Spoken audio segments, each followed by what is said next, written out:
On WhatsApp, no one can see or hear your personal messages. Whether it's a voice call, message, or sending a password. To WhatsApp, it's all just this. So whether you're sharing the streaming password in the family chat or trading those late-night voice messages that could basically become a podcast, your personal messages stay between you, your friends, and your family. No one else. Not even us. WhatsApp. Message privately with everyone. I just MailChimped my marketing. You MailChimped your what? I MailChimped my marketing with AI to create an effective marketing campaign in minutes. No, MailChimp and Way. Yes, MailChimp and Way. Now I can hyper-personalize my campaigns across email and SMS. You can do all that with MailChimp? What did I just MailChimp and say? MailChimp your marketing with the #1 AI-powered email marketing and automation platform, Intuit MailChimp. #1 based on publicly available data on competitors' customers. Plans vary. SMS available as add-ons. Visit MailChimp.com. Hey, it's Ryan Reynolds here from Mint Mobile. Now, I was looking for fun ways to tell you that Mint's offer of unlimited premium wireless for $15 a month is back. So I thought it would be fun if we made $15 bills. But it turns out that's very illegal. So there goes my big idea for the commercial. Give it a try at mintmobile.com/switch. Upfront payment of $45 for 3-month plan, equivalent to $15 per month required. New customer offer for first 3 months only. Speed slow after 35 gigabytes if network's busy. Taxes and fees extra. See mintmobile.com. How many discounts does USAA Auto Insurance offer? Too many to say here. Multi-vehicle discount, safe driver discount, new vehicle discount, storage discount, legacy. How many discounts will you stack up? Visit USAA.com/auto discounts. Restrictions apply. Shop 4th of July savings at the Home Depot right now and get up to 40% off, plus up to an extra $600 off select appliances with free delivery, like Samsung. From all-in-one washer dryers to smart refrigerators, upgrade to tech you can trust with Samsung appliances. The Home Depot has what you need to simplify your routine. Don't miss 4th of July appliance savings at the Home Depot. Free delivery on appliance purchases of $396 or more. Offer valid June 18th through July 9th. U.S. only. See store or online for details.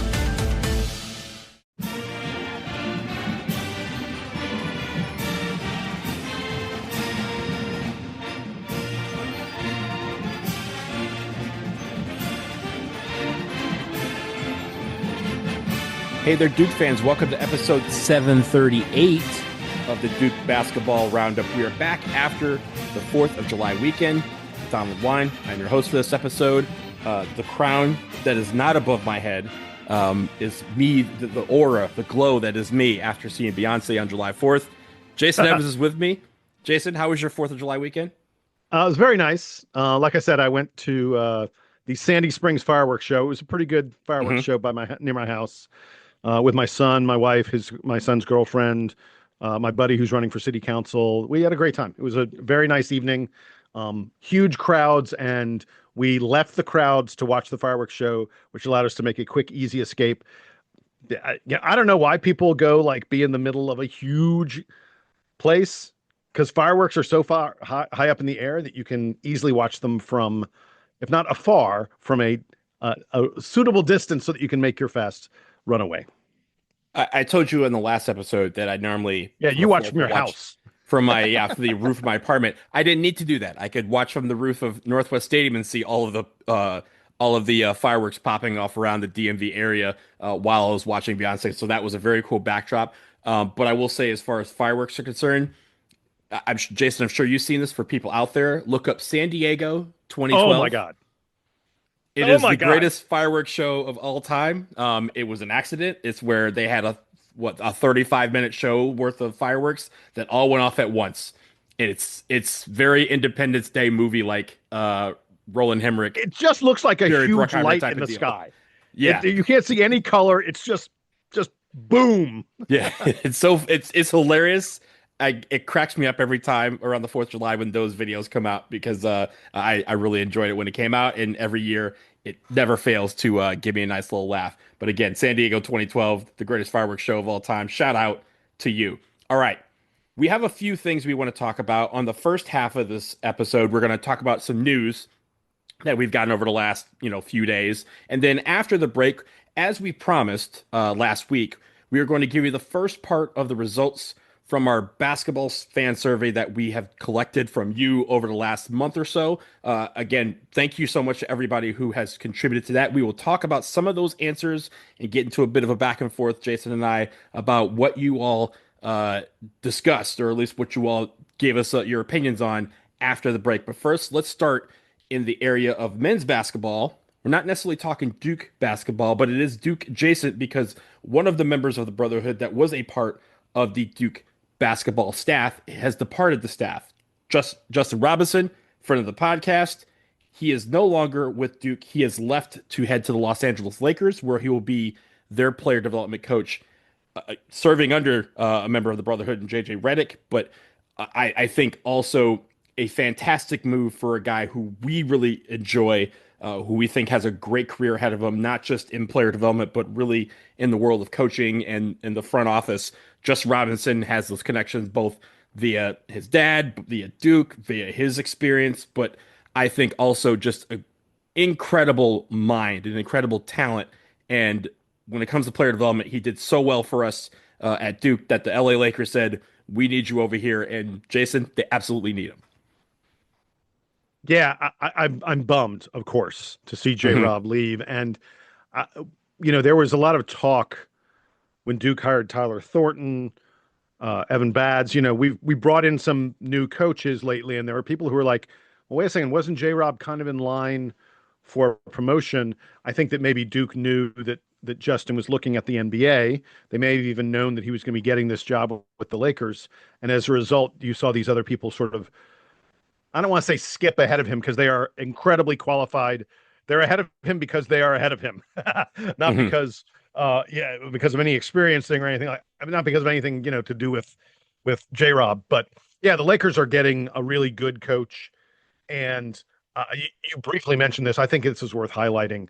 You said his dad. I mean, obviously he's a part of the Brotherhood.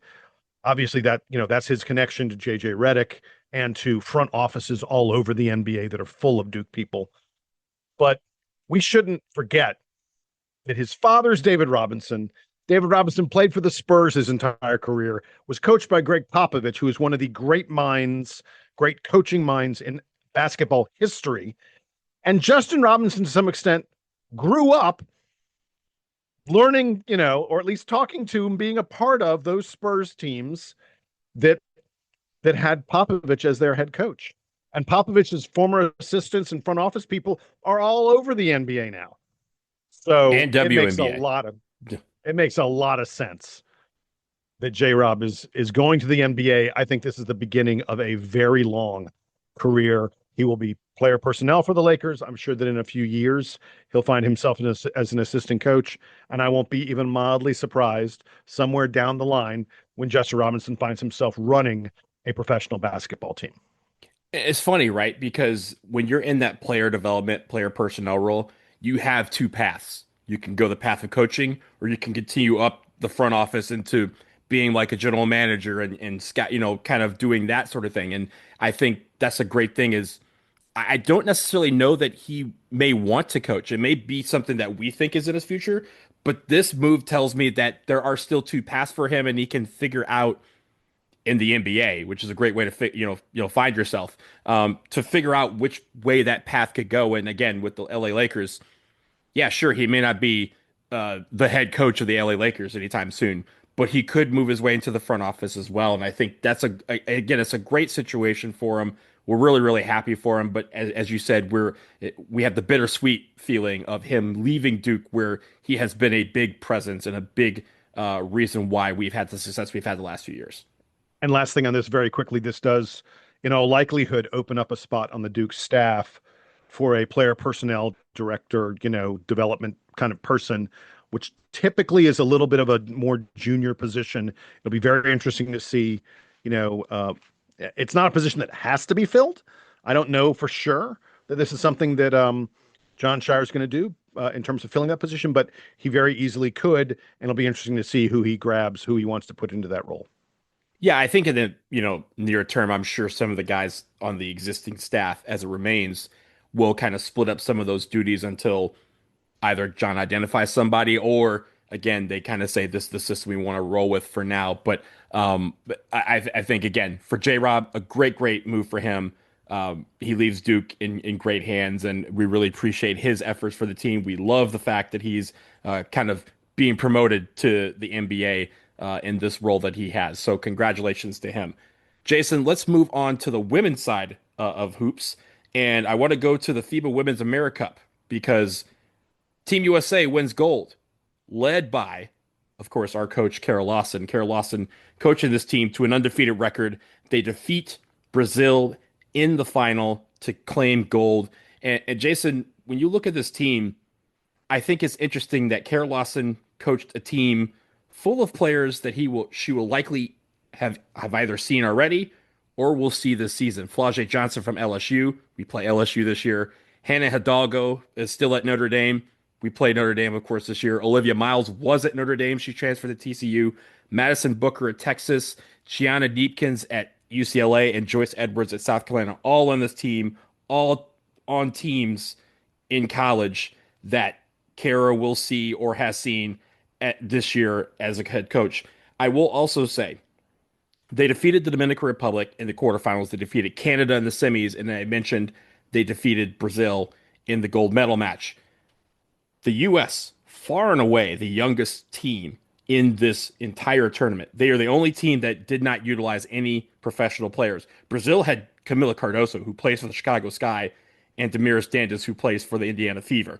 So you have some teams that had some actual legit stars on their team, very old, but the USA with a college crew, the oldest player will turn 23 this month. I think is a great, great way to, again, spend a summer, but also for Kara Lawson to really learn the international game. She's been a part of it on both the 3x3 side and now the 5-on-5 side. And the sky's up. I do not foresee any reason. I don't see any reason why Kara Lawson won't be in charge of Team USA at an Olympics either in 2028 or 2032. Yeah, I mean it's a big job. And typically the pro coaches are the ones who get that gig.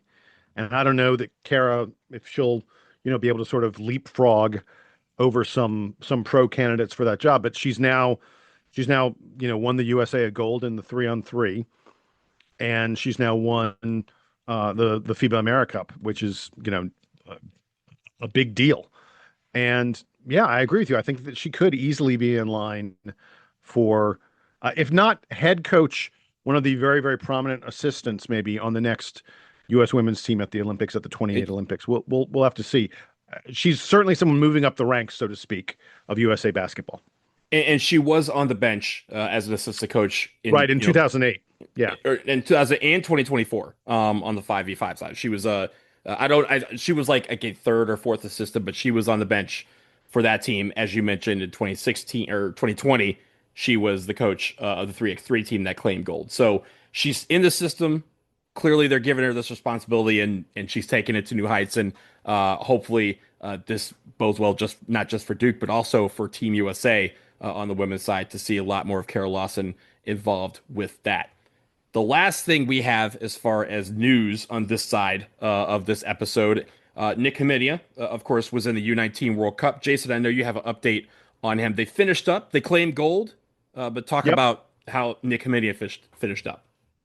Donald, it's tough for me to give a really accurate assessment of how Nick did and where he was on this team because there's all this conflicting info. It's really strange what Tommy Lloyd, the head coach of this team, head coach at Arizona, and also the head coach of this team, his rotations. Like, I'll be honest, I don't get it. I don't understand what was happening. So after we recorded last time, I'd mentioned that Nick's minutes were a little, sort of weird. Like he wouldn't play early on, then he'd play a bunch later on. So the very next game, after we recorded last week, the very next game, the next day, the USA played Canada in the quarterfinals. This was far and away the closest game the USA played in the entire tournament. It was a back and forth game. Canada had a lead in the fourth quarter. And this was a game that was not decided until the final minute. And Nick Hamidia played basically the entire fourth quarter. Crazily, he hadn't played much earlier in the game. But he suddenly, like, he came in, the quarters are 10 minutes long. He came in like with 9:45 to go in the fourth quarter in a 1-point game, and then played the next 9.5 minutes until like he came out with like 30 or 40 seconds left. The USA at that point had like a 4 or 6 point lead. I frankly don't know why he came out. It's sort of weird. Again, I don't know what Tommy Lloyd was doing, but he had this guy who was in there as the USA was battling, and Nick played really well in those 9 minutes where it was a back and forth game. He had 7 points in that fourth quarter. I mean, he was like one of the leading score. He may have been the leading scorer for Team USA in those final minutes. And I would have thought on the back of that, on the back playing really well at crunch time, that he would move up in the rotation. But he didn't. In the next game against New Zealand, which was a huge blowout, he didn't play a ton. He scored 13 points, but it was mostly all late. And then in the final against Germany, which was another blowout. I mean, Team USA wins some of these games by big numbers, 20, 30 points. The Germany game actually was kind of close through halftime. And then like in the third quarter, USA outscored them by like 20 points or something like that. Turned a close game into a laugher.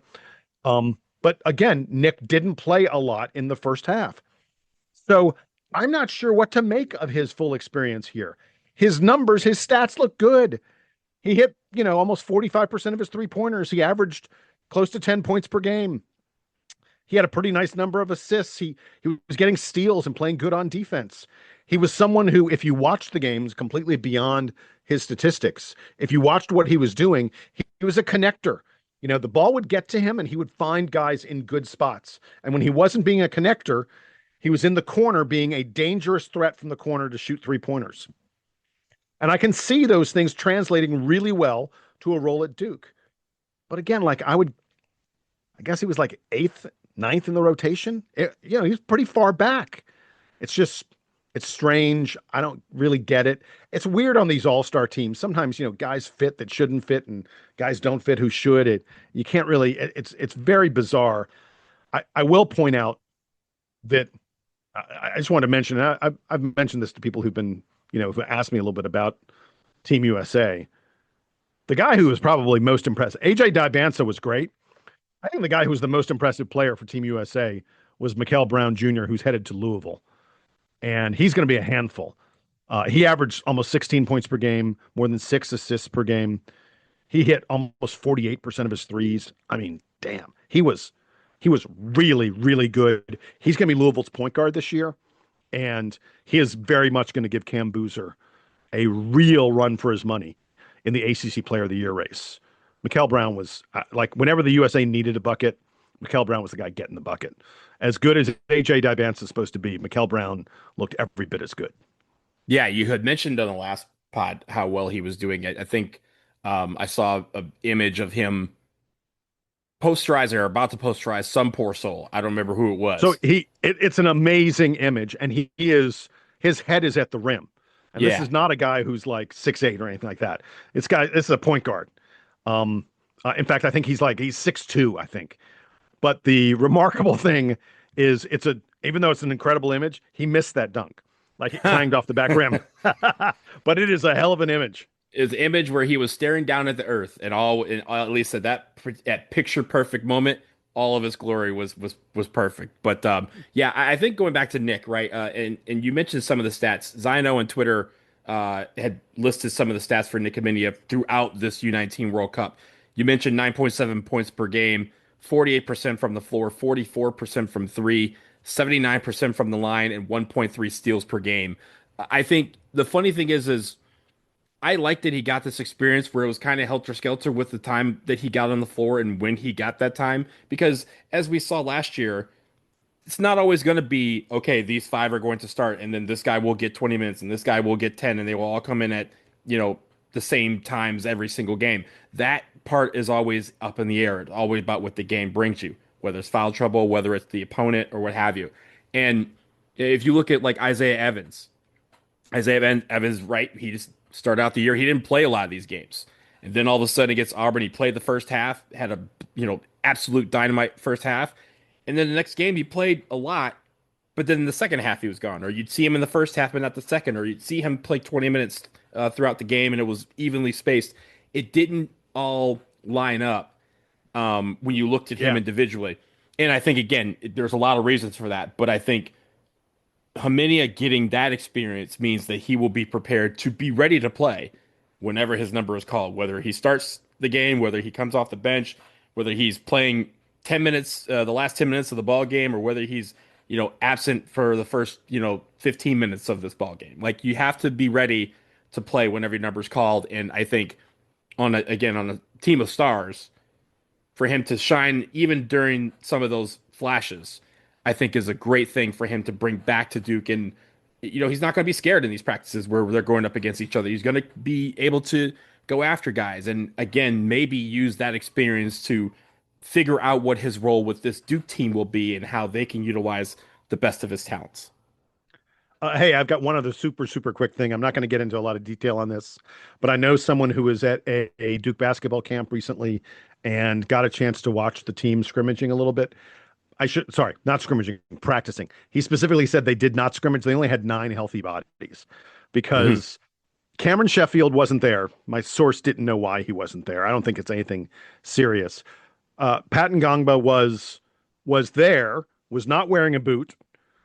But Patrick wasn't really ready to like do heavy cuts or contact drills. Malik Brown also wasn't doing contact drills, although both Pat and Malik were like moving around and the such. But it looked like, let's not risk things too much. And of course, Nick Homenia was playing with Team USA. So Duke was only down to 9 bodies, so they couldn't really do a full scrimmage. And so my source said, we didn't get to see as much as maybe he got to see last year or in past years. He did say he was very impressed with Darren Harris's shot. He was just like, they were doing some shooting drills, and he was like, does Darren ever miss? Like, which I thought was pretty amusing. He also pointed out that when they were dividing up into groups of 3 to do a lot of these drills. One group was Isaiah, Cameron Boozer, and Caleb Foster. Another was Dame Sarr and Darren Harris and Caden Boozer. And then the third group, and this maybe tells you something about where Sebastian Wilkins is. It was Wilkins and Ife Ifuchukwu and Jack Scott, which that sort of, some people have wondered, where is Wilkins in this rotation? That may tell you that he's a little more with the guys who are truly practice players as opposed to being with the guys who are full rotation guys. But like I said, I didn't get a lot out of this. My source said that he thought that both Cameron and Caden Boozer, their 3-point shots are a little flat. He's like, I'd like to see more arc. He goes, when you watch them shoot and then you watch a Darren Harris or a Caleb Foster or an Isaiah Evans shoot, you're like, there's a difference in the way those shots look. So, but he didn't have a lot else other than, as I said, pointing out that Darren Harris just does not miss. That is a great thing. I also think, I know you've seen the Duke men's basketball social media lately. It's clear that Caleb Foster has inherited Sion James's workout plan. Oh, does he look big? Just, I'm just leaving it at that. If he can channel some of that this year, we are in a good spot. By the way, my source pointed out that he thought Darren Harris also looked big and looked, stronger than he did a year ago. I think we don't have a full idea of where Darren is in this rotation and what kind of role he's going to play, because our view of him is so skewed from last season when he was behind the 8 ball. He injured his wrist, injured his hand, and in the summer, and it greatly held back his development over the summer. And I think that by the time, he was fully healthy, Con Knippel was clearly on the wing, and there was going to be no supplanting him from there. And the notion that a freshman like Darren Harris would supplant a Tyrese Proctor, no chance. So I think that maybe we didn't get a full view of what Darren can do. And I mean, I'm thrilled that he is fully healthy this time. Anyone who sold their Darren Harris stock when he didn't play a lot last year, they may be sad that they sold it too soon. Yeah, and he even talked about in those first little videos that they put out about the first day of practice. He mentioned that he was looking forward to actually having a summer to develop because he lamented not getting that last year. So looking forward to great things from him, and hopefully again, and I think also the fact that a lot of these guys look stronger, bigger, faster is very important, but also amazing considering the fact that Coach Will just retired, and they have a new strength guy in place. So there's a new philosophy probably around that. So you can see the gains, and it's clearly working for them. So guys, keep up the good work. Let's take a quick break on the other side. Finally, it's survey time. We're going to get into some of the questions and some of the answers provided by you, the listeners, after this. Summer is here. More sun, way more heat, more time to do all the things that make summer so special. And the number one thing you don't want to be doing all summer? Spending hours cooking.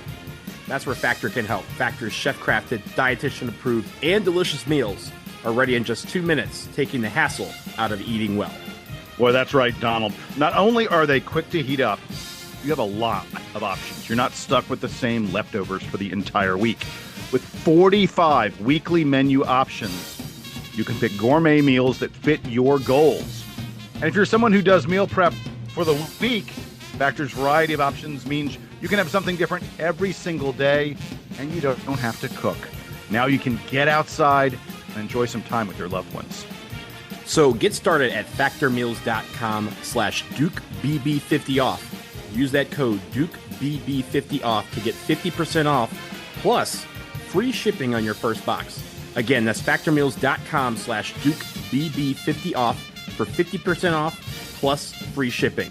Once again, factormeals.com/DukeBB50 off. With a major selection of the looks your kiddos love, starting at just $4 in the Walmart app, a new school year means a stylish new them. Who knew? Find skater skirts and Crocs that say, I'm casual but cool. Sparkly sneakers that say, it's my classroom, you're just learning in it. And preppy polos that say, I'm the teacher's pet, even if they're mommy's menace at home. Find their favorite styles starting at just $4 in the app. The Walmart you thought you knew is now new. Acura dares to drive beyond standard. A torque-vectoring super-handling all-wheel drive system, standard in the Acura RDX. Panoramic moonroof and premium 3-row seating, standard in the Acura MDX. Sound that surrounds you, an 18-speaker Bang & Olufsen premium sound system comes standard in the all-electric ZDX, the Acura RDX, ZDX, and MDX, where precision meets craftsmanship. Visit Acura.com to learn more. Through the Starbucks College Achievement Plan, full and part-time Starbucks baristas receive 100% upfront college tuition coverage so they can focus on achieving their dreams, not how they'll pay for school. And those dreams might start with a degree in management, biochemistry, or any of the more than 150 offered. At Starbucks, benefits like college tuition coverage are just the start. Learn more at starbucks.com/partners. Make your next vacation unforgettable on Royal Caribbean's newest ship, Star of the Seas. It's everything you've loved about every family vacation you've ever been on, with mind-blowing thrills at the largest water park at sea, 7 onboard pools for every level of chill, more than 40 ways to dine and drink, and even more to enjoy at our award-winning private island, Perfect Day at Coco Cay. This is the new Star of the Seas. Click or tap the banner to find out more.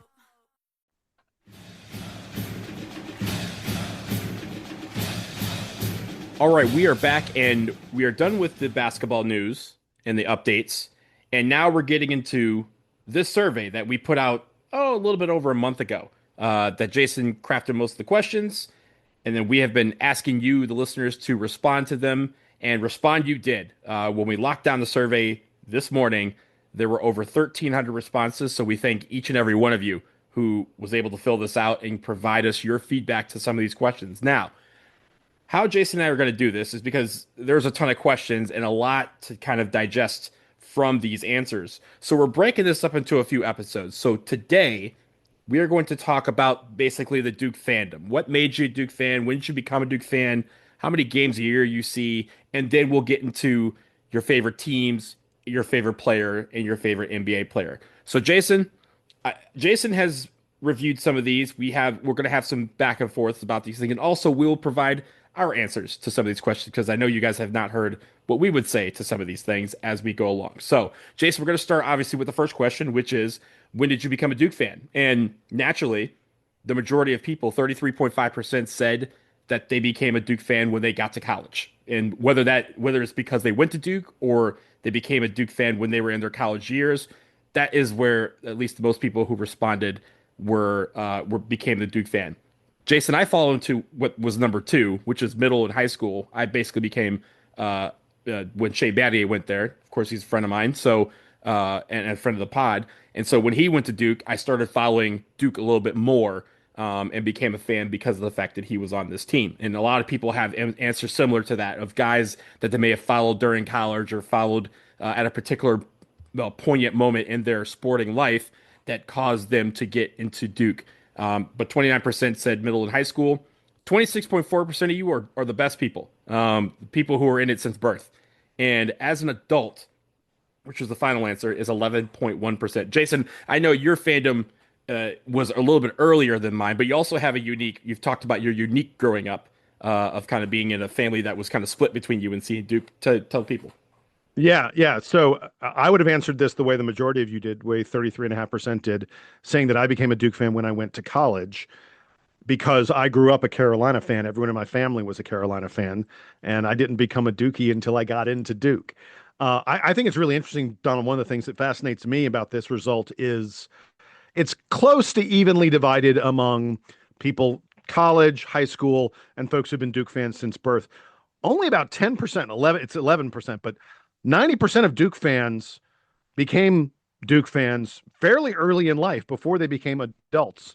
And I wouldn't have guessed that when we put this question out there. I would have thought there were a fair number of people who, in their 20s or 30s, as they maybe started to become, as Duke became more and more prominent, that they became fans at that point. But I was wrong. And the vast majority of folks, by the time they get to be 18 or 19, they've already decided I'm a Dookie or I'm not.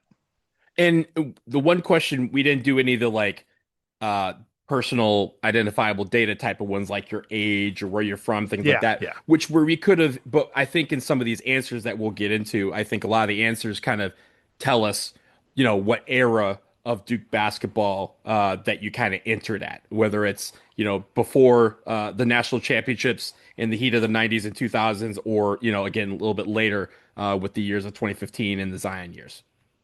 All right, so we're going to ping pong back and forth on these questions. And I'm going to take the next one, which is, how many games a year do you see in person? This is not watching on TV. This is going to the game.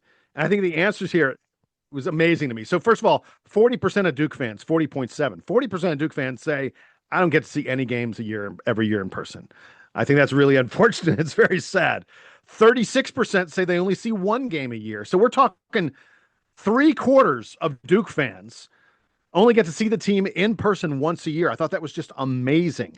And then we go through the rest of our, people who saw a few games, 13.5%. About 4% of people say they see half the games in person, which is impressive.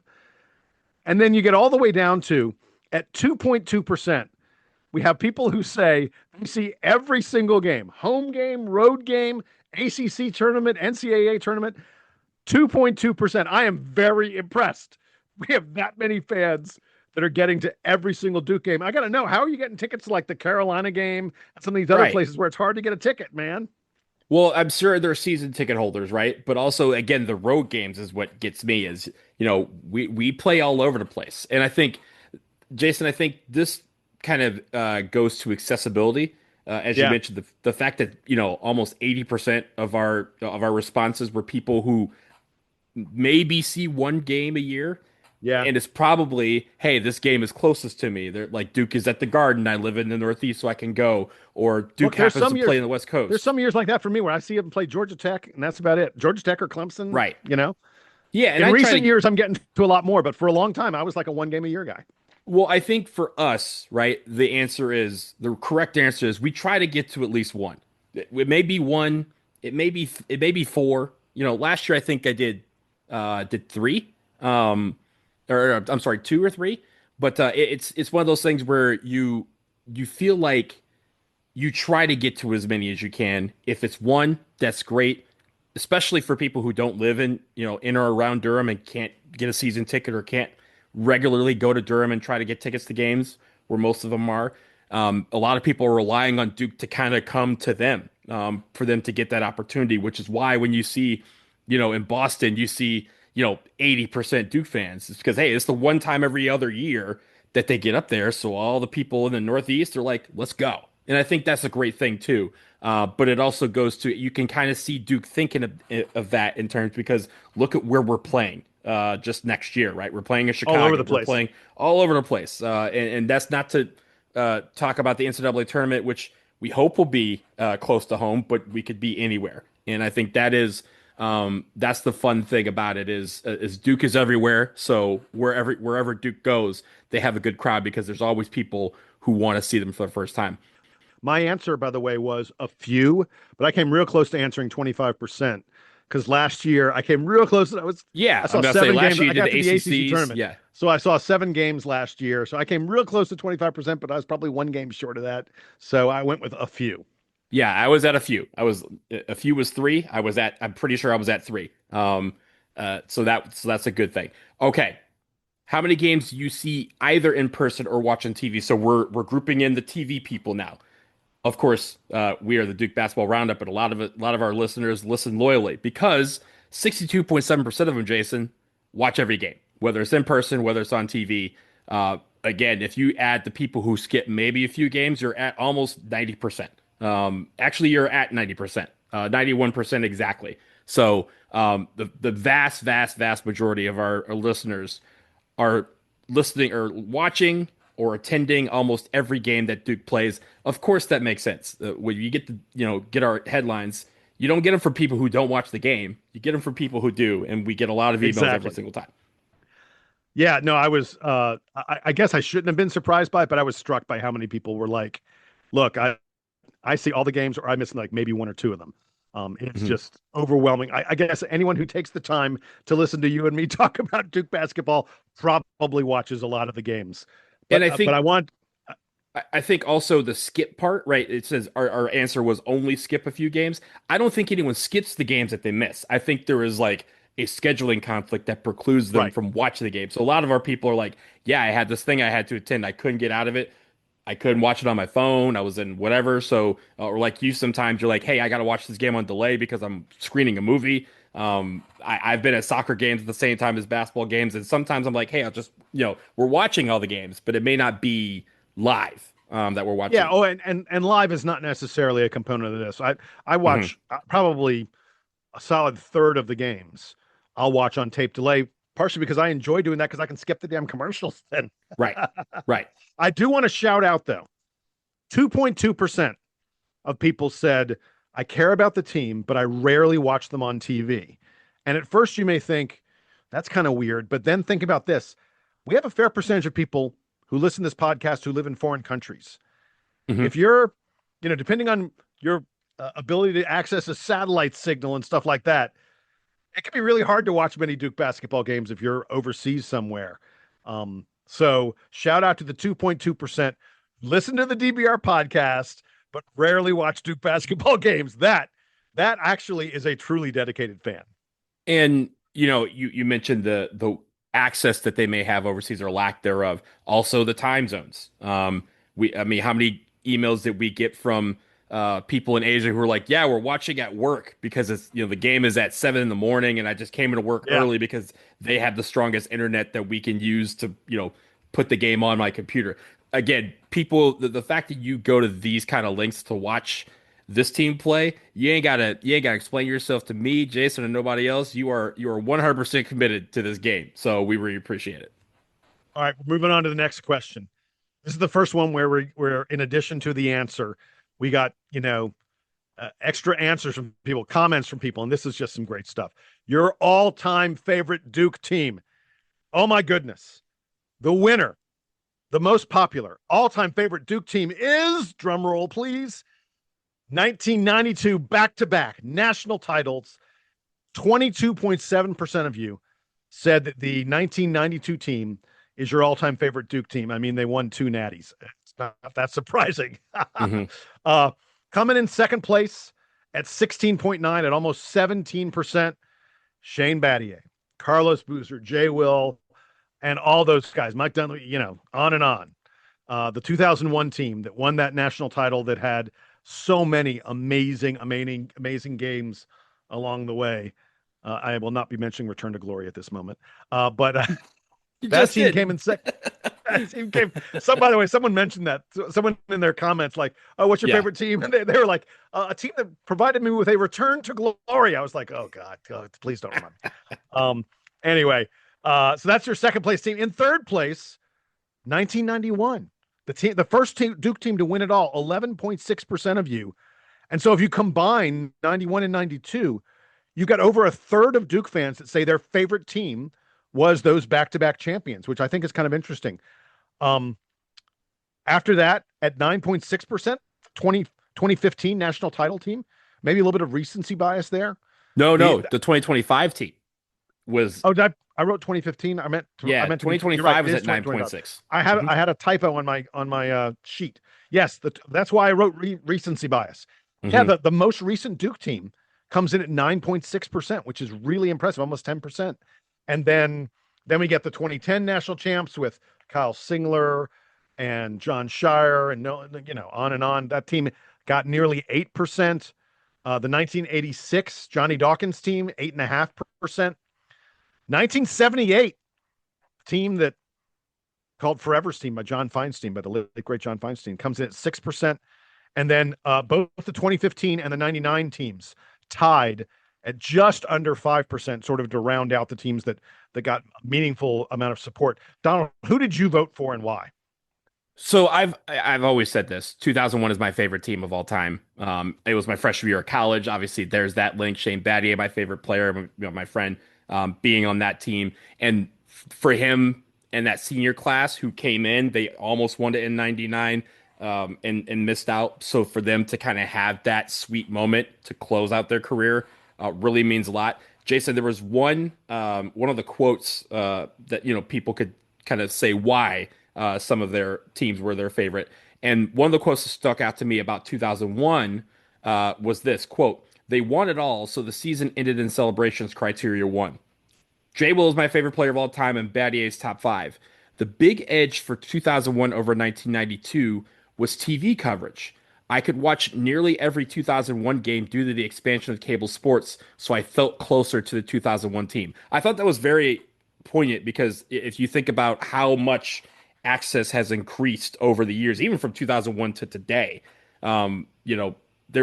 you can watch any game on any single device almost that you have in your house. And in 1991, some of those games were tape delayed or not played, or like, hey, you'll see that game at 10 o'clock tonight. And when Duke played, Middle Tennessee State in the early season, you may not have seen it at all. Now you can see us play the preseason games. You can see Countdown to Craziness all in the comfort of your home or on your phone. So I think that it was an interesting comment about how 2001 for this particular person edged out 1992. Well, so I'm going to tell you that I clicked back and forth like 3 or 4 different times before deciding which one I was going to pick. I was deciding between 92, the team that, of course, had the Kentucky game that I was at front row underneath the basket for the 1992 game against Kentucky. So that was a contender. 2001, of course, was a contender. But I really was deciding between 1986, Johnny Dawkins' team, my freshman year. I mean, like, that is a connection. And remember, I'm at that point, I'm coming off of being a Carolina fan, and suddenly Mark Allery and David Henderson and Danny Ferry and Johnny Dawkins and Tommy Amaker make me into Billy King. Jay Billis, yes, right. Thank you. These guys made me into the lifetime Duke fan that I've become. But in the end, I clicked for the 1999 team because for folks who did not watch in 99, that is the most dominant. As great as you thought this past team was in 2025, and it was a hell of a team, 99 was the most dominant Duke team you've ever seen. I'm telling you, games against good teams, not games against a crappy ACC. Games against good teams were over at halftime. That team was beating the brakes off of everyone. And literally teams would come to the stadium and they'd be like, we know we're going to lose. We have no chance in this game. We're just showing up to get our paycheck. I mean, like, it was amazing what that team did. So that was my choice. Donald, I did want to go through some really wonderful responses because we got some really great stuff. I have one more about 92, so I'll let you go first. Okay. Well, I was going to say the one about 92 that I really liked was One person wrote, they lived up to nearly impossible expectations. They're defending national champs and they have to win another title. And this person said, plus they beat the Fab Five and Jalen Rose is still crying about it. I thought that was hysterical. I don't like that one, but you know me. I grew up a Michigan fan. That was my my moment in the sun there. But yeah, some of the other ones, some of the other comments I thought were really great.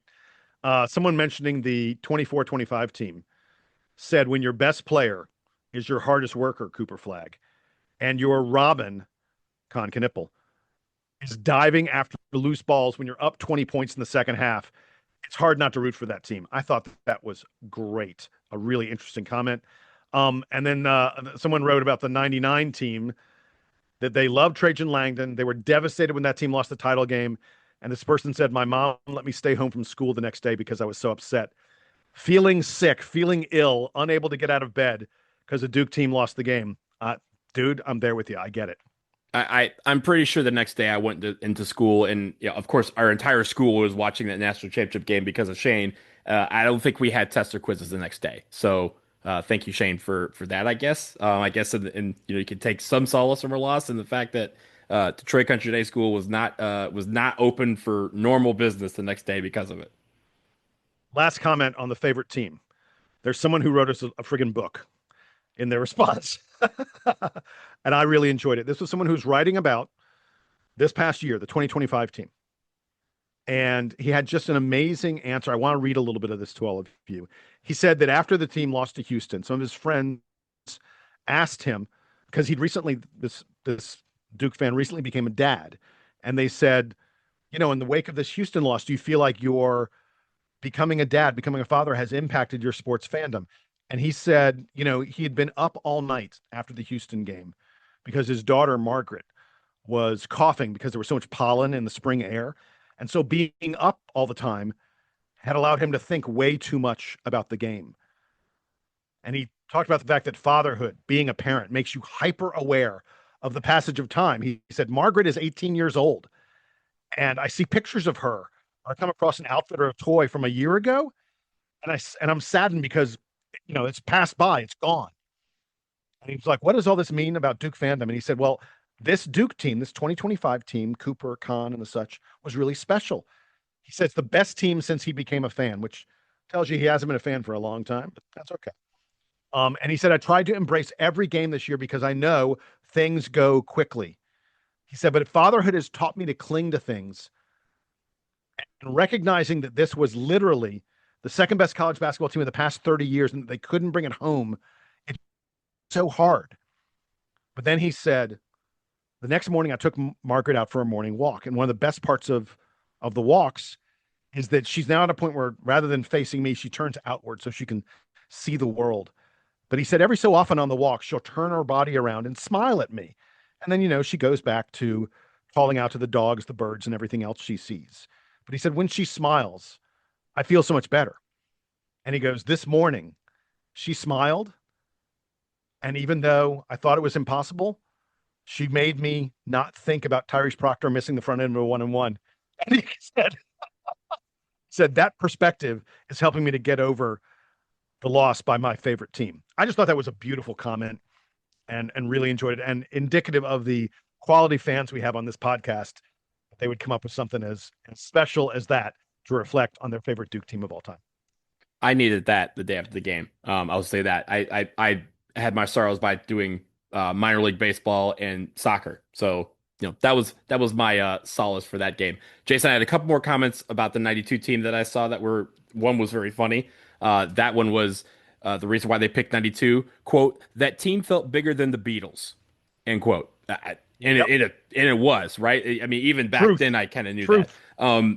Also, one comment that I thought was interesting, they said the pure distillation of basketball as they did not defend a national championship, but pursued a second. And I think that was why a lot of people really fell in love with that team. It's very good, right? Because they didn't just sit there and just, try to take in all comers and try to defend home court. They said, no, this team has not won a national championship yet. Last year's team did. And I think, again, the Coach K philosophy, he said, I don't want to win my second national championship. I want to win my first with this group of guys. And that they did. So I thought that was a very great comment about the 92 team and why a lot of people latched on to it. Let's move on, Jason, to all-time favorite Duke player. Now, there was a very tough decision. I know a lot of you, there's a lot of other category, and a lot of Hey, others. were you surprised at the winner here? I was a little surprised at the winner. I was not surprised at the winner. I was surprised at how maybe spread apart it was. We'll talk about it in just a second. But the number one all-time favorite player by you, the listener, is Grant Hill with 20.3%. Second place, Shane Battier at 17.1%. Third place, Christian Laettner at 13.4%. You had JJ Redick after that at 11.3%. The other category, which again was a whole group of people, was at 7.5%. And then rounding out the top five, essentially, Bobby Hurley at 6.3%. Now, I don't. You should mention who came in sixth. Sixth place was Cooper Flagg. I think that considering I guess there's some recency stuff that gives him a spot, but for a guy who's never played a second in the NBA to come in sixth place is pretty impressive. Well, no, this was all-time Duke player. So we were talking about Duke. I get it. Yeah. I'm still saying he's only had 1 year to burn himself into people's memory. I think that's impressive. Yeah, and he was tied with Johnny Dawkins. So again, you have that I guess that dichotomy of the first tied. team. Flag had 5%. JD had 4.6%. Flag's ahead.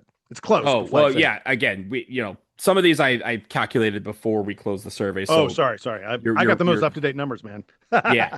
But I will say this: I think I am not surprised at it being Grant Hill. I thought it was going to be very close between Grant, Shane, and Christian, and it kind of was. I think after Shane, I thought the gap between Shane and Christian was a little wider than I thought it would be. JJ Redick being up there, I think, is very interesting. The fascinating, by the way, the fascinating thing about Redick is he is the only guy in that top five who did not win a title. Mm-hmm. Grant, Shane, Christian, Hurley, all those guys have rings. JJ does not. Right. But also set the record for most points in Duke history. So, True. And again, possibly skewed based on the age of people who likely voted. He was arguably the best player, right? There's some people probably, if you think about it, the kids in college were not born before Shane Battier played. And they were not born, for some of them, before JJ Redick left Duke. A lot of these kids are born, in 2007, 2008 now, which really messes me up. But I think the fact that those guys still, in the YouTube era, right, you could still watch a lot of those games. It's a little bit harder to watch Christian Laettner because he's not, for lack of a better word, he's not YouTubeable. People aren't doing Christian Laettner highlights and putting them on YouTube and getting 1 million views. They will do that for Grant Hill. They will do that for JJ Redick. They will do that for Shane Battier. And now with the younger kids, with Zion and Cooper Flagg and Paulo, you'll see a lot of that as well. I did want to make a comment about Christian Laettner that I saw that was great, and also for Shane Battier. For Laettner, the reason why this person picked him, they said, the pure confidence or positive arrogance. Absolutely would not accept anything but the best from himself or the team. And I think that really embodied, at least from a Duke side, I think everyone outside of Duke would say differently, but I think everyone at Duke would say that guy was a winner and he was competitive as hell, and he wanted to make sure that he didn't care about being liked, he just cared about being a winner with his team, and that was what he was able to do. Yeah, basically with Christian, not only did he beat you, but he let you know he was beating you. Mm-hmm. Someone commented that he was a relentless champion. I think that's a great way to describe Christian. Relentless champion. And I love there was another comment that said 2 rings, 2 Final Four ceiling buzzer beaters, including arguably the most iconic shot in not just Duke history, but NCAA history. And the person commented and said, I don't think he ever blew a clutch play again after he missed the free throws at the end of the Arizona game his freshman season, a game that I was at live and in person. But that is completely accurate, and that is Christian in a nutshell. Yeah. Shane Battier, again, Shane Battier is my favorite player. That has not changed in the history of this podcast. But one comment that I thought was great was the person wrote a lengthy one, but he said he'd give the team whatever was needed. See the second half of the Arizona game. The block from behind that he saved and was turned into a Dunleavy 3 that gave Duke the cushion. The 3 baskets in the last 5 minutes. All 3 plays were hustle and awareness plays. 2 things he always had in abundance. unselfish, egoless leader. And I think when you think about Shane, when he left, he was the winningest player in college basketball history, and he had that record for like 16 years until they essentially added more games to the calendar and guys stayed a little bit longer. And I think one guy had to go 5 years to break his record. But Shane Battier, when he was there, he also is the prototypical guy. Came in, was number one in his class. He came in, he struggled a little bit his freshman year to get up to speed, but when it clicked for him, man, did it turn on. That game against Maryland where he had 27 points. From there, he rocketed to stardom, and he never was the guy that was going to be outworked on the floor, equally as competitive, and was the consummate teammate, the consummate leader, and being able to lift his entire team and at times carry him, but also defer to his senior year to Jay Will, who was the co-national player of the year with him. And so to have that ability is the reason why the 2001 team is a national champion and why they're my favorite team. Also, he's my favorite player. So a couple of the comments I wanted to highlight. First of all, I loved talking about Grant. So many people talked about him being classy, him epitomizing what should happen in athletics. Someone said that he led by example and made everyone around him better. It was just classy to me, just came out of all the comments about Grant Hill. I wanted to mention a comment about JJ that I thought was really interesting. Someone pointed out he was someone who maximized his potential at Duke. And it was just fun to watch him work off screens the entire game, torching opponents over and over again, even though every team came into the game. Like the number one thing in the game plan was, here's how we're going to stop JJ Redick. And then the game went in and they'd be like, we didn't stop JJ Redick. We tried. Yeah. Yeah. And someone else commented about JJ that he embraced being the villain. He didn't care that everyone hated him, which I loved about JJ. Christian was the same way about that. And then I wanted to mention two other comments. One was about Johnny Dawkins. Someone said, how can you not vote for the guy who changed the program? That he was the only guard for Coach K that Coach K ever ran backdoor alley-oops for. I remember more than a few of those for JD. And lastly, we had a write-in vote, Donald, for Kenny Denard. I saw that. Yeah. Someone said, how could you not put Kenny at the top of your list? He played with such wild abandon, and joy. Wild abandon and joy. Kenny Denard is the favorite Dookie of all time. I saw a few for Art Heyman as well. Again, that is before my time, but again, when you look at the stats, it's hard to debate that. Jason, before we move on to the last question, I don't think we got what you would have put for your all-time Duke player, and I don't think you've said it on this pod at least actively before. So I voted for Shane Battier.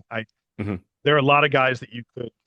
This was another one where it's sort of painful to figure out, but Shane, to me, the combination of offense and defense, and the sort of forgotten thing about Shane of how he turned himself into a great offensive player. If you're not older, if you're not, at least somewhat close to my age, you don't remember that as a freshman, and even for most of his sophomore year, Shane Battier was not an offensive threat at all. And then it started to happen as a sophomore, and then a little bit as a sophomore, and then especially as a junior. But then as a senior, he was suddenly this unbelievable 3-point shooter. You're like, where did it come from? And Shane's relentlessness on defense and relentless pursuit of getting better on offense made him my easy pick for number one. But man, JJ Redick was in there. JJ was in there. JJ's just so damn fun to watch. Yeah, absolutely. Jason, we move to the last one we're going to cover today, and that is all-time NBA Dookie. So we're talking about Dookies in the NBA. So naturally, the question prompted some different answers. Well, not at the top. Did. At the top is very clear. Grant Hill. Yeah. Grant Hill still comes out on top, and it's a bigger margin here. Grant Hill is the favorite Dookie of favorite NBA Dookie, I should say, of 38.7% of those of you who filled out the survey. That's a big old number. Next was Jason Tatum, who basically didn't scratch. Like when we asked about favorite player at Duke, Jason Tatum doesn't even register, but here he is at almost 19%, 18.9% among favorite NBA Dookies. After that, we get JJ Redick at almost 11%. When you think about the fact that JJ has not been the all NBA, even the all-star type player that a Grant or a Tatum have been. And yet here he is on the list at 11%. Right after him was Shane Battier at 10.5%. I think a lot of that is sort of carryover from people loving Shane in college, because Shane had a very nice NBA career. He won rings. He was key parts of very good teams, but like matched up to some of these other NBA careers, Shane frankly doesn't really come close. Well, I will push back on that slightly because one, he was on the Heatles, that Miami Heat team from 2011, 2014, where he won a couple rings there. But if you recall, and it's come out obviously after he was done, Kobe Bryant said the guy that guarded him the toughest was Shane Battier. He had to readjust his shot because of the fact that Shane was able to guard him in a way that he said he had not quite seen before. And he said he would work hours knowing that Shane was lining up against him because he knew he was going to throw something at him that he had not seen. And I think the NBA stats, right, are what people may look at first with Shane. But the fact that on defense, a lot of players from a lot of stars are like, "Yo, Shane Battier was the problem that I had to when I had to play offense against him." I think that may have elevated his stature in the eyes of some people. Well, the truly legendary article I believe it was in Sports Illustrated. Yeah, it was in SI back when SI was the biggest publication around when it came to sports. The article was titled "The No Stats All-Star." Mm-hmm. You know, Shane Battier was this guy where you were like at the end of the game, you go, oh, 6 points, 4 rebounds, a block shot, and a steal. Oh, he didn't impact the game. And the other team would be like, that dude was in my shorts the whole game. I had a lousy day because of him. And that's why they won. Yeah, Shane Battier, the original No Stats All-Star. I want to just mention a couple of the other guys who sort of came in on this list, just because it's some interesting names. Kyrie Irving comes in 5th at 7.3%. Zion Williamson, 2.8%. And then Paulo Banchero at 2.3%. I have a feeling that Paulo's number is going to start to increase over the course of time. I'd love for Zion's number to start to increase as well. But Paulo is a guy I feel good about that number rocketing up. And then we didn't really have a space for it because he hasn't played in the NBA yet, but I bet in a couple of years, Cooper Flag will be prominent on this list. Yeah, I was going to say this incoming class of, Cooper Flag, Con Knipple, Kamen Malach. I'm sure those guys are going to garner some votes if we do this in a couple years. Jason, of course, for me, my answer was different from the all-time Dookie to the all-time NBA Dookie. My all-time NBA Dookie is Grant Hill, specifically for the fact that obviously he got drafted by the Pistons. We talked about that on a previous show. He literally on one leg carried the Detroit Pistons to the playoffs one year. If there are statues to be built outside of Little Caesars Arena, Grant Hills should be one of them for the Pistons for what he gave to the franchise. He literally gave his body. I think if he did not get injured and kind of risk it all to put us in the playoffs and have that 5 or 6 years where he was really battling a bunch of different injuries, he would be considered one of the top 15, if not one of the top 10 players that the NBA has ever had, period.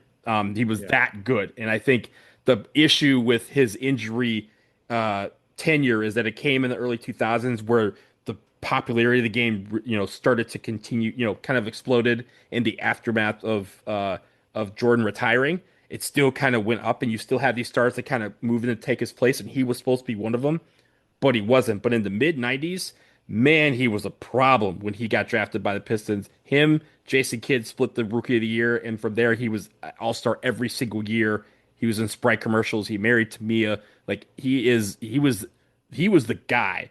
And I think if he had not been injured the way he was, he would have been one of the greatest players of all time. At least in that conversation, when people talk about the GOATs of the NBA, he would have been that guy that people would have always had on their list. I vacillated in my vote between Grant Hill and Jason Tatum, and I ended up picking Jason Tatum. And I think the thing that put me over the edge was I was sort of thinking to myself, I was like, would I tune in? Would I go, oh, the Pistons or Orlando or whatever are playing right now? I want to make sure I watch Grant Hill. I didn't do that much, but I do make the Celtics appointment viewing sometimes when I want to, when I don't want to miss a game with Jason Tatum. And so that's the reason I picked Tatum as my all-time favorite NBA Dookie. Yeah, and I should say we made this after he unfortunately tore his Achilles. So we will probably be without not able to see him at all next year, but or at least towards the end of next year. But I think also, Jason, the one thing about JJ Redick, which I see that he's third on this list, and just like Shane, right? Shane had a long career. When you look at the stats, you may not go, all right, this is nothing to sneeze about. But as you said, the no stats all-star type of guy.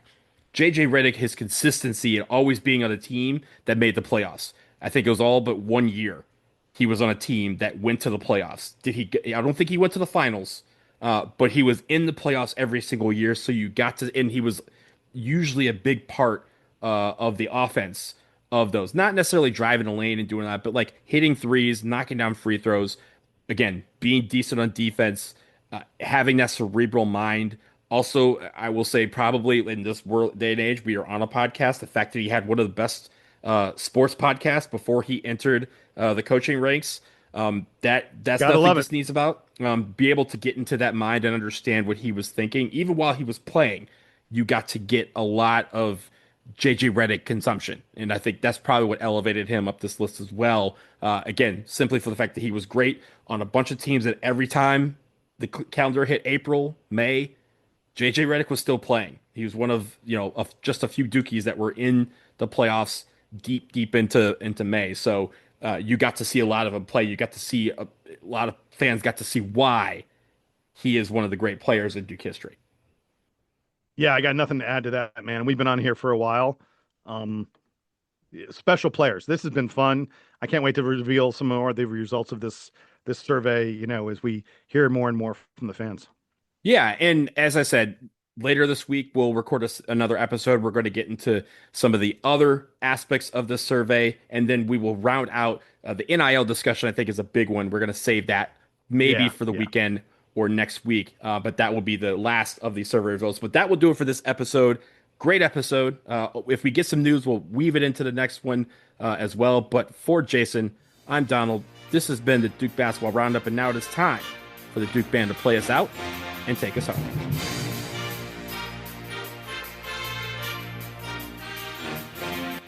So, did you see what I got at work today? Oh, nice. That's the Superman. Have you seen it yet? I'm seeing Superman tonight. Okay. I'm very excited for this. Even though I don't expect it to be like the greatest superhero movie ever or anything like that. I like James Gunn so much. I am eager for this to be a good movie. This feeds into one of the questions, but the Superman franchise in movies being good is good for movies, in my opinion. And I like that. The fact that it has not been lately is a real travesty, but also it really affects everything that DC does. Because no matter what, there are two franchises. They're all the characters you want. There are two characters that everyone think of first, and they are not Marvel characters. It's Superman and Batman. I would argue that Spider-Man is alongside them. Spider-Man is up there, yeah. Spider-Man would probably be number 3. But you're probably right. In the pantheon of heroes over the course of time, it probably goes Superman and Batman 1 and 1A, Spider-Man 2, maybe 3, because it is a step down. Mm-hmm. Actually, probably Fantastic Four is next. Yeah, and Fantastic Four coming out with their thing again, not as big a deal, but how many Batman TV shows, Superman TV shows have we had over the years? How many movies? And all of them were good, and even like the Batman not being as well received as the Christopher Nolan sect of Batman movies. Like again, DC had a problem, and it lynched on the fact that for about a decade they had a terrible run of Superman and Batman involved movies. And I vividly remember when Marvel was like, "Oh yeah, we're launching this whole cinematic universe with Iron Man and Thor," and I was like, "You're doing what?" Like, word? Who? Great story. Yeah, and especially like when they had just had, and I loved Marvels. Like I've seen almost every Marvel thing, right? But when they had the Incredible Hulk with Eric Bana. No, with Eric Bana. Oh, the Eric Bana one. Oh yeah. Oh my gosh. Predate one, right? Where everyone's like, yeah, this could possibly be the worst movie of all time. And then you come out with the other one with Ed Norton, and everyone's like, yo, man, I saw the other one. I'm not excited about this. And it was like, okay, it's all right. It's cool. And then Iron Man just kind of was like, oh, they might have a thing going Maybe here. they figured it out. Yeah, but even like that, it was like Iron Man standalone, Iron Man 2 standalone. But when they kind of wove it into this universe, everyone's like, oh, we can do that. And it was kind of special. I feel like that's a moment in movie time that can be for studied. sure. So, we'll do another podcast later this week, and I'll tell everybody what I thought of Superman. yeah. So, like, I mean, I don't know if I'll see it in the theater, but I am excited to see what they do with it. Because again, I think it's important that you have a good Superman to build off of. Well, I'm seeing it in IMAX, Dolby, all that other kind of stuff in about 3 Nice. hours. The great thing about being a film critic is that they always show it to you in premium format.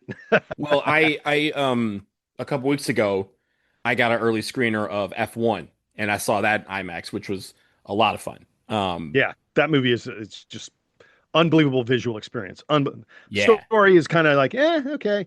But it's fine. But I like the movie. But I also just did not blink for 2 hours because the action scenes are so intense. And as an F1 fan, knowing how they shot some of it was cool because we kind of learned about that in the last year.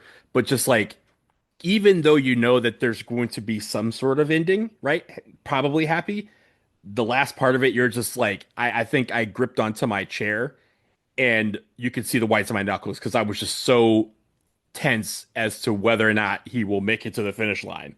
So it's very good in that regard. It captures that essence of, being a driver in F1 for a couple hours.